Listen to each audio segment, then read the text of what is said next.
ఊరంతా పండుగ చేసుకుంటుంటే ఒక్క ఇంట్లో మాత్రం పండుగకు దూరంగా ఉంటే ఎట్లుంటది?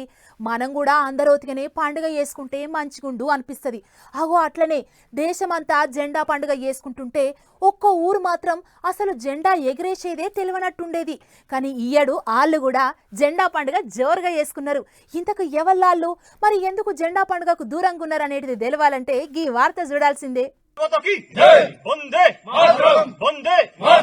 ఛత్తీస్గఢ్ రాష్ట్రంలో ఉన్న సుక్మా జిల్లా పబ్లిక్ సంబరం అయితే చిన్నగా లేదు పో.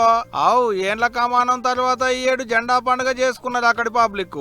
స్వతంత్రం వచ్చి 76 ఏండ్లు అయినాక శివాంట ఇప్పుడే అక్కడ 3 రంగుల జెండా రెపరెపలా ఆడింది. నక్సలైట్లు ఎక్కువ ఉండుతోని వాళ్ళ మీద ఉన్న భయం కొద్దిగా ఇన్నేళ్ల సంది అక్కడ జెండా పండుగ చేసుకునేటోళ్ళు కాకుండే అక్కడి పబ్లిక్.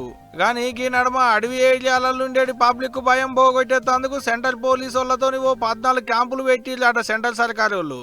ఒక్క సుక్మా జిల్లాలనే కాదు, బీజాపూర్, నారాయణపూర్ జిల్లాలలో కూడా గిట్టనే భయం ఉండుతోని వాళ్ళు కూడా జెండా ఎగిరేసుకునేదే లేదట. గానీ ఈ ఏడు అసవంటి అన్ని జాగాల జెండాలు ఎగిరేసుకున్నారు, జాతీయ గీతాలు వాడుకున్నారు.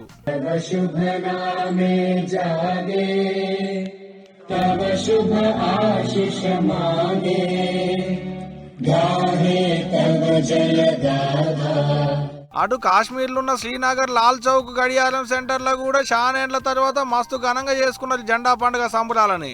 ఇంతకు ముందు పిట్టుండేనా తుపాకుల సప్పులు, బాంబుల మోతలు, శ్రీనగర్ అంతా ఉగ్రవాదుల చేతుల్లో ఉండేది. గానీ ఇప్పుడు జెండా ఎగిరేటాళ్లకు లెక్కలు వచ్చినట్టు అయింది అక్కడ వాళ్లకు. అందుకనే ఆగో చూడోలి ఎంత సంబరంగా స్టెప్పులు వేస్తున్నారో అన్నలు. ఇగిటు మన దిక్కు అల్లూరి జిల్లాలున్న చింతూరు అడవి ఏరియాలలో ఉండేది పబ్లిక్ కూడా అదే తిప్పల. నక్సలైట్ల మీదున్న భయంతో ఇంట్లోకించి బయటకు వచ్చేటోళ్ళు కాదు, జెండాలు ఎగిరేసుకునేటోళ్ళు కాదట.